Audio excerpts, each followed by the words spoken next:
everyone, welcome back to Petite Avenue. So today I'm going to go through how I wash my hair and probably the reason why it's so long. So yeah, let's get started. Now all the hair products I'm going to show you today are not advertisements. I do not work for them. They are not product endorsements. Just saying. Okay, so if you really want long hair, you're going to have to start changing the way you wash it. So first of all, I use a sulfate-free shampoo. This one is Tresemme. And don't worry if it doesn't foam when it's on your head, that's completely normal. What sulfates do is they strip the oil and grease and dirt from your hair. So say for example Head and Shoulders will have a lot of sulfates in it. So I don't tend to use that a lot. I'll use that maybe once a month if I start to get like dry skin around here, which I do sometimes. But if you can use a sulfate-free shampoo, then that is going to do wonders for your hair because you want to keep some of your natural oils. That's what helps your hair to grow. I know it may sound scary, especially if you suffer with greasy hair, but just trust me on this one. No sulfate is always good for you. And it smells amazing. Okay, so for conditioner, this is also Tresemme, and it's also from the sulfate-free collection. This is the Intensive Mask. So it looks a little bit like this. You can pick these up on Amazon. You can get like a pack of 6, and then it works out like £3 a pot or something. It smells so good. Just trust me when I say this. This is the only thing that I've ever used that's made my straw-like hair soft again, apart from coconut oil. But we'll get into that later. So what I do is I'll wash my hair, then I'll wring out as much water as I can. Try not to twist it because that tends to cause breakage. Then I'll pop this mask on 3/4 of the way up. So I'll put it on the lengths of my hair and then up to about there. If you put too much on your roots, then you're going to have greasy hair, obviously. Then I turn the heat down in my shower, purple finger, and wash my hair off with colder water. Not freezing, obvs, but colder. Let me explain to you why that works. Say for example, this is your hair particle, hair blown in the wind. When you blast your hair with hot water, your hair particles will open, just like your pores do on your skin. So then you've got the shampoo coming in, wash it out again. You've got the conditioner coming in, washing out again. However, we don't want all of that conditioner to be washed out because we want some moisture left in the hair particle. That's what makes it soft. Therefore, you've got hot water on your hair, shampoo comes in, goes out again. Conditioner goes into the hair particle. We want to cool down the water, which makes the hair particle close around the conditioner. Then when we wash our hair, the conditioner finds it hard to get out of the hair particle and some is left over. This is what we want. We want a little bit to be left over in the particle, and that's what gives us the moisture. I really hope that made sense. Obviously this is my hand and not a hair particle, but use your imagination. Like I said, you don't want to be using Head and Shoulders every single time you wash your hair. You should only be washing your hair once every 2 to 3 days anyway. If you wash it every day, it's going to rely on that, and your hair oils are not going to have time to go through, so therefore your hair's not going to grow. Trust me on this one. You're probably going to wonder why I've got all this in my hair. So this is purple shampoo, sometimes known as silver shampoo. I use this on my hair about once a month to get rid of any yellowish tones. Anyone else who has got bleached blonde hair will understand. After a while, the toner fades and the hair starts to go a bit Lisa Simpson, and you want to get that back to like a silvery colour. You're going to use this kind of thing. So it's purple shampoo, looks a bit like this. Let me show you it on my finger. Oh, it's there. Here we go. So I pop this all over the roots of my hair, so like about this much in. I don't like to do it on the ends because they tend to really absorb it. Then they go a lot more silver than the rest of my hair. So I'll just pop it onto the roots on dry hair, and I leave it on for about 15 minutes, and it really does work as a toner. Then you just wash it off in the shower.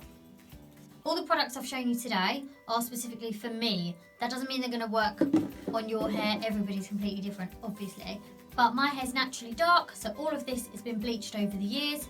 I have naturally very curly hair. You can't really tell today, but I've been in the garden, so there's probably twigs and all sorts hanging out the back of it. But my hair tends to get quite dry, so those products work really well for me. Unfortunately, I suffer from dermatitis, which means that occasionally I'll get a flare up and I'll get dry skin around here, and on my eyebrows. Therefore, I have to kind of go against my sulfate-free rule and use like a Head and Shoulders or this kind of hair and scalp anti-dandruff shampoo. I only do this about once a month. Oilatum's really good for that as well. That will just help to keep my scalp nice and soft as well when it gets a little bit dry. Don't use this every day. Don't do it. Okay, so I'm going to jump in the shower now, and then halfway through, I'm going to jump out. I will be covered up, don't worry. And I'm just going to show you what I do when my conditioner's in my hair, because I'm going to brush it through. Okay, so I've just literally jumped out the shower just to show you what I do when the conditioner is on my hair. You should feel privileged. I hate getting out of the shower, especially if my phone rings. Ugh. Okay, so take a brush, preferably not one of those really, really bristled brushes, but a brush like this that's quite separated, or you can use a comb, whatever's easiest for you. Now I simply just put my hair either side. Imagine I'm in the shower. And I start from the bottom. Started from the bottom now, yeah. And work my way upwards. Now if you get yourself a wet and dry hairbrush that's perfect for the shower, you can keep that as your shower hairbrush. Or you can just use your normal one and wait for it to dry. Whatever. Now it's really important to start from the bottom and work your way up. Otherwise, if you're in the shower and your hair's knotty and you're going to go straight in at the top, ain't happening. It's going to get stuck. I know it seems like a lot of faff because you just want to be in and out the shower, but trust me, if you do this, the conditioner will get into every single hair particle and will be super soft and super long. Okay? Also, just to add, it's better to do this than try and get all the knots out of your hair before you get in the shower. I don't know if you can see the rest of my hair. So there we go. I know you can't feel it, but hopefully you can see how ridiculously soft it looks. Oh yeah. Like a baby's bum. So yeah, I'm just going to get back in and wash that off, and I'll see you in a minute. 2 hours later. So we're out the shower. Now this bit might seem a bit obvious, but keep it in this towel wrapped up like this for about 5 to 10 minutes. You want to get as much moisture out as possible. This is what we don't want to do.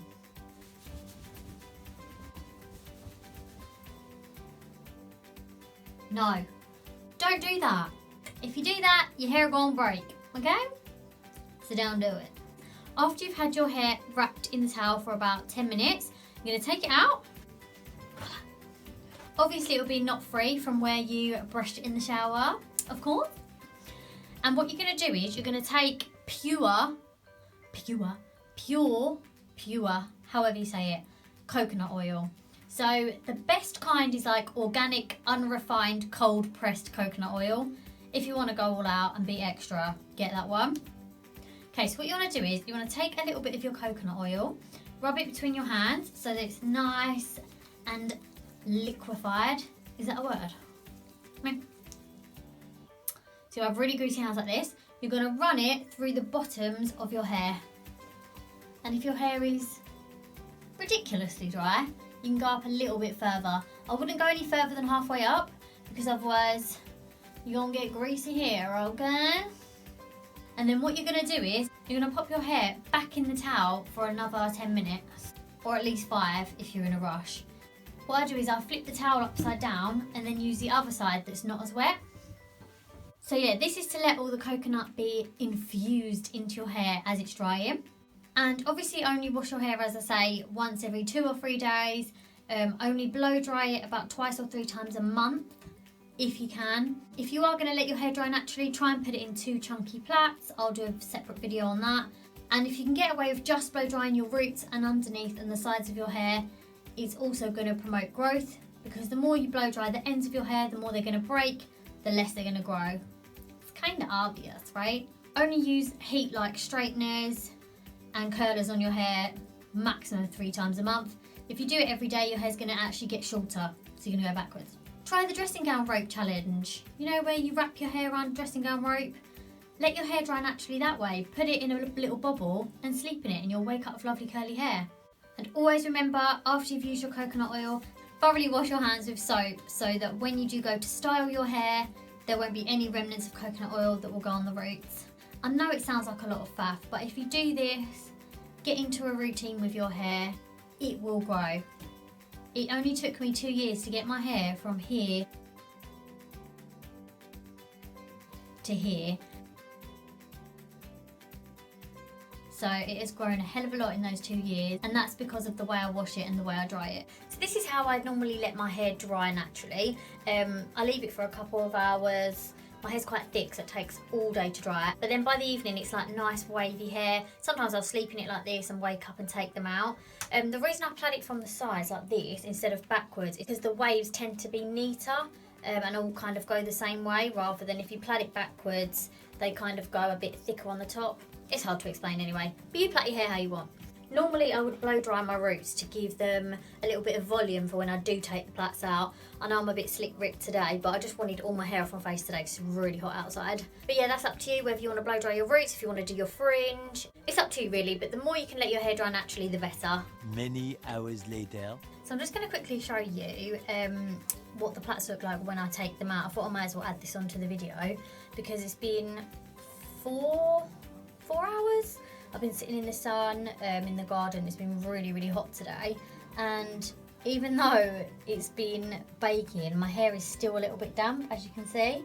But it's mostly dry. So I'm just going to show you what it looks like when I take the plaits out.